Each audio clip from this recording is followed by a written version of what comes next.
right there, fine as she wanna, looking like she spent some time on a corner. What's up, everybody? Anthony Rudolph here, and welcome to episode 2 of Born to Create. So Born to Create, it's about creativity, guys. It's about if who or what you want to be doesn't exist, go out there and create it. So I'm excited today. I got my boy Nile River here, one of my favorite musicians in the world, in underground hip hop. So we're going to talk to him about his dreams, his passion, and show you why he's born to create. Born to create, born to live, born to survive, born to give. We born, hey, we born. Born to create, born to live, born to survive, born to give. We born. So, Mr. Riff, thank you for coming to the show, my friend. Man, I appreciate you. Glad to be here. No worries. So, tell us a little bit about Riv, who you are, where you come from, and a little bit about your musical background. Okay, well, my name is Nile. That was actually the name that my mother gave me. Streets gave me Riv, so you put the two together, you get Nile River like that, also known as Young Riv. Man, I guess I would say that I'm an artist, a songwriter, a producer, and now I'm starting to dabble into film, going into that area. And I think my inspiration and the reason why I was, born to create, as you say, comes from my family. My father had a musical background. He played in bands, toured with groups like the Commodores. My uncle, he played in, groups for, rock bands back in the day. So it just was around me. I had an uncle who was a DJ. And, I just kind of picked it up, and I didn't really have the voice to sing. So, my way that I expressed myself is through rapping, MCing. But by the time I got to high school, that's really when I start kind of really, taking it serious and realizing that this was actually a job, this was actually a career, it could be a career path for me. So, I started recording professionally as a teenager. But pressures from the family, you get older. Right. Man, what you gonna do with yourself, man? That's cool that you're doing shows at the House of Blues and you got videos online, but dude, you need to bring home some bacon, So that kind of stuff happened. So I went and got me a regular 9-to-5 job, corporate America, and it's been great. It's been able to provide, a stable living for me, and I became a homeowner at the age of 22, and just making nice big decisions and moves like that. But that creativity inside you never goes away. Amen. And so there's a movie that I watched, it's called Ip Man. It's basically a kung fu movie. What basically is, the metaphor that I took from it is he is like a kung fu master in a city, and he has the ability to save his city from the invaders with his kung fu skills, but he never wants to use it. And people have to remind him of the greatness that's inside him before he was able to actually do what he needs to do to save his people. And that's kind of how I feel at work. I feel like I'm in this 9-to-5 situation, and I feel like low-key I know inside I'm Superman, right. Everyone keeps treating me like Clark Kent, So I had to realize that this job that I took on to do for this tech company is not gonna be a vehicle to get me to where I wanna go. Right. If I wanna be a millionaire, if I wanna create $1 billion company, they're not gonna be the assistance or the pathway for me to get there. I had to create the lane myself.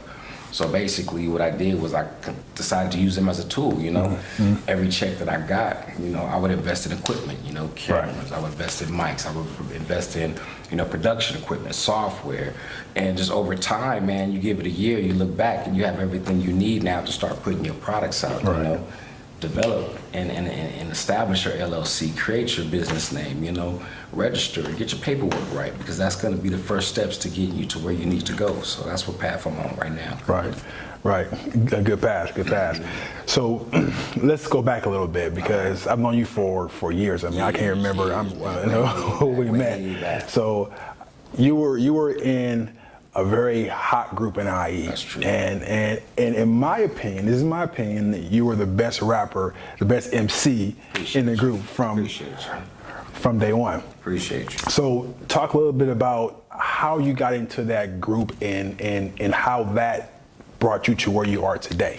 Well, I'm gonna be dating myself, but I used to, before there was CDs and MP3s, we used to make actual physical tapes. So I used to record on these tapes, and you would buy a single, and on the back of the single they would have instrumental tracks. So I used to just take those instrumentals and I would rap over them, make these songs in my room. And they started circulating around school, you know, and I started doing school talent shows. And I would always introduce myself as, you know, I'm Nile, I rap, this is what I do. And I remember one of my homies taking me around my school at the time was Cane Springs. Moval, what's up? But yeah, and they would take me around all the different crews who rapped, and I would rap for everybody. So eventually my tape got into the hands of some of the most prominent people in my city, and they contacted me, asked me to be on an album. I started with that and just been doing it ever since, you know. But I've always been in a group setting. So in a group setting, my role was basically just to write my verse, write the hook of the song, pass it along. You know, I was more of like a passenger in a bus. I wasn't really in control of my own destiny. I kind of left that into the hands of other people. Right. So when the bills were being made and money was being brought to the table, I was never really a factor in anything, you know. And as you get older, you start to think like, well, if I continue to operate this way, I'm gonna always get the short end of the stick. Right. And I had to deal with my fear. I had to overcome my fear. I had to overcome my procrastination, which are some of my weak points, you know, because, you know, your mind starts to play self-doubt. Right, You know, right. oh, can you really be, you know, on a solo tip? Are you really able or good enough? Will people understand what you're trying to say or what you're trying to do? And I had to learn not to compare my success or my blessings to anybody else. Just go ahead and do it, and whatever God has for me will be for me, you know. Right. And so, you know, I took first steps, you know, by just making that decision. I have to credit my homeboy, my big homeboy Fo, Boho Fo, which basically he's like my mentor. He kind of poured into me. And what I mean by that is when we would record and do songs, he allowed me to experiment, you know. Hey, now you should try to sing this instead of rapping. Hey, now you should try to do the whole verse like this instead of that. And when I started, you know, exploring my creative abilities, I started realizing that, wow, everything that I thought I could do, I really can do. Right, you know? right. Hey, now you should try to produce, you know, make your own beats, you know, learn piano. And I also had another good homeboy, his name is D-Rez, shout out D-Rez.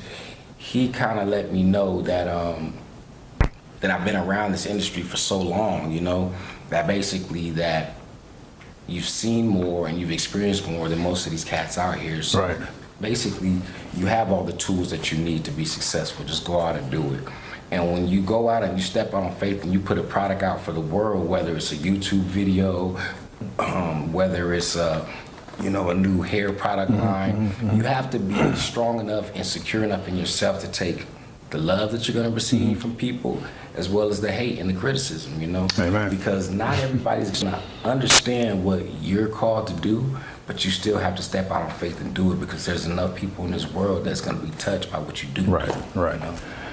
And what I found is that most people don't understand your vision because it's not their vision, so they can't see it the way you see it. Exactly. So I've learned that as well. You mentioned that you had some self-doubt in your ability to actually go out there and make things happen. 95% of the people in this world are not doing what they want to do because of self-doubt. That's true. And that self-doubt leads to fear. Oh, that fear is a mother. And fear can put you in a grave. That's true. It Paralyze you. It can paralyze you. Yeah. You mentioned that your big homie Fo was instrumental in helping you get to where you were. Yeah. So talk to me about how you overcame my self-doubt. Was it Fo? Was it reading? Was it friends? I mean, how did you get past that? Because so many people don't get past that. They stay stuck in that self-doubt. I attribute it all to God, first and foremost, Okay, because I believe that God uses people in your life to get a message through sometimes. Right. And so God has placed some really beautiful people around me, including yourself, man, you know, including Thank you, yourself. brother. Because real talk, like, I used to watch MTV back in the day, and I would see them making these videos and all that stuff. And back in the day, you know, it cost hundreds of thousands, millions of dollars to shoot these videos. Yeah. And that was always a dream of mine, you know, starting with watching Michael Jackson making a Thriller, you know, I mean, just going back that far. And so I finally was able to realize that dream once I connected with you when we shot our first video, which was Player. You can check that out on YouTube. But, you know, God puts people in your life that will help you along the way. You know, once you make that decision to believe in yourself, once you make that decision to take action and take the first step, you might not make $1 million overnight, but even if you make an extra $100 or $100,000 more than you had before, that's better than nothing.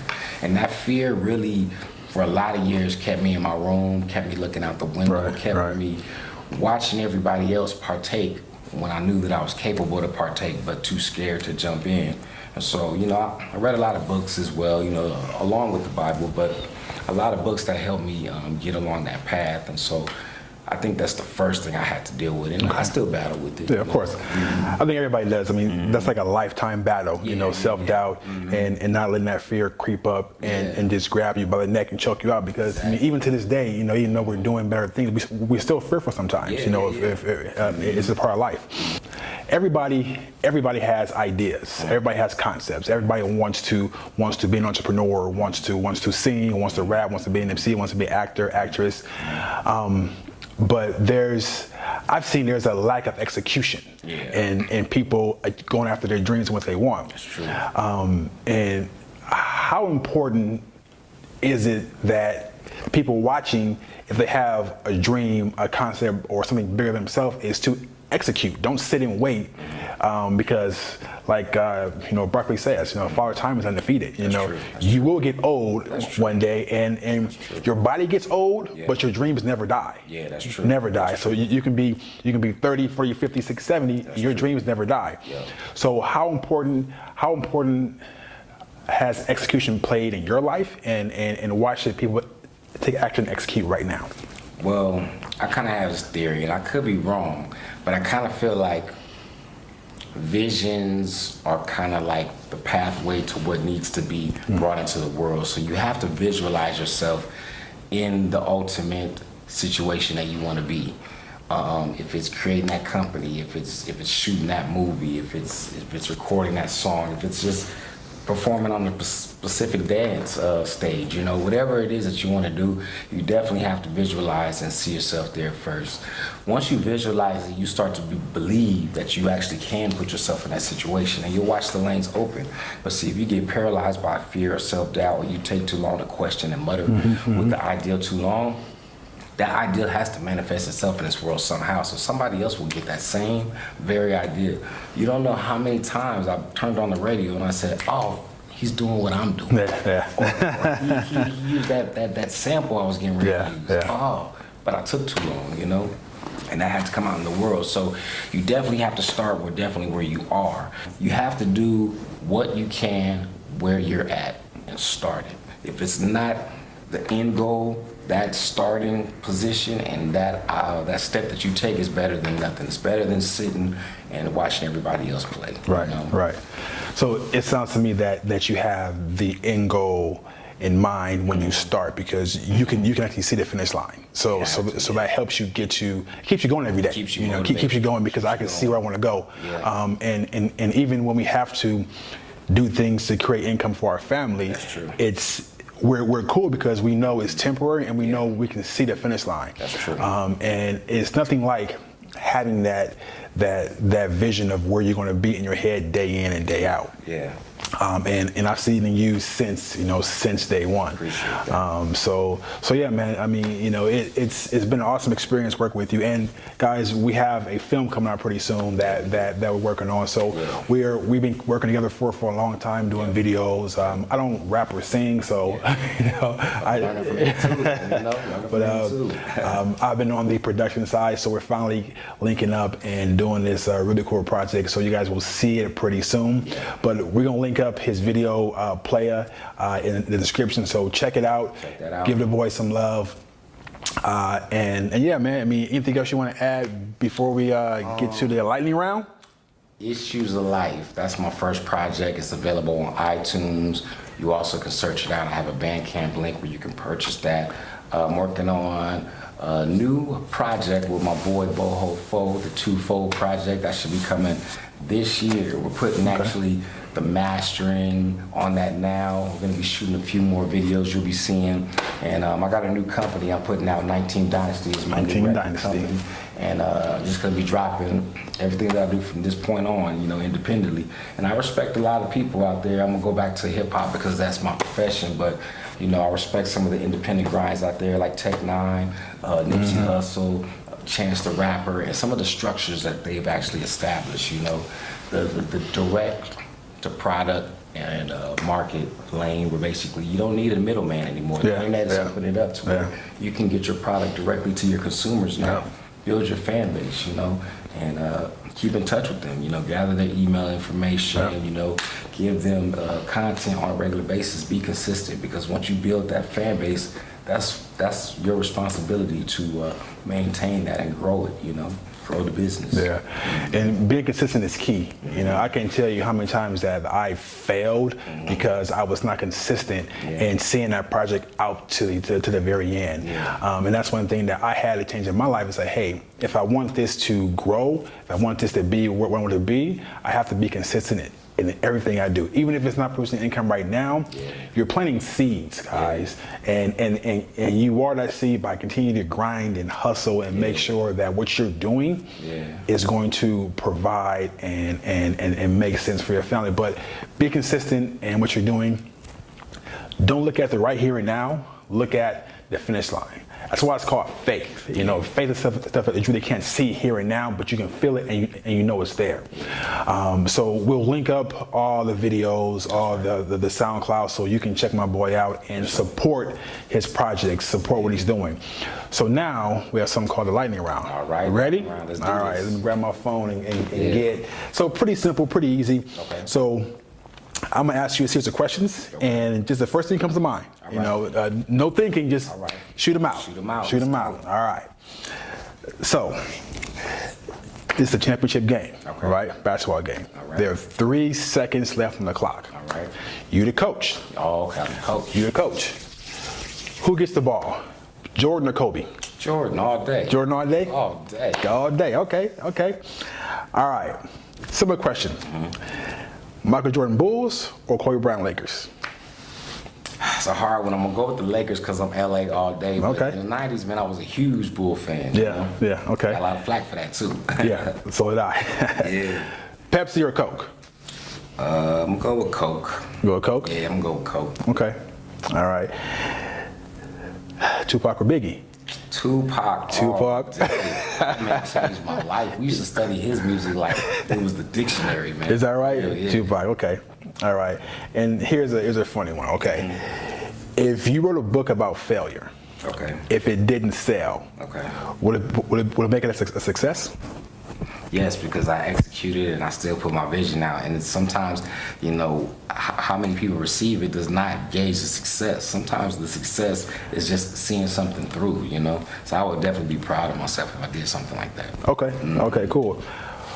Well, my man, I appreciate you coming to the show. You gotta come back and follow up pretty soon. Definitely. So my boy Nile River, you know, support his project, Born to Create. So if who or what you want to be doesn't exist, go out there and create it because God created you to create. We'll see you guys soon. Bye. See you soon, y'all. Born to Create.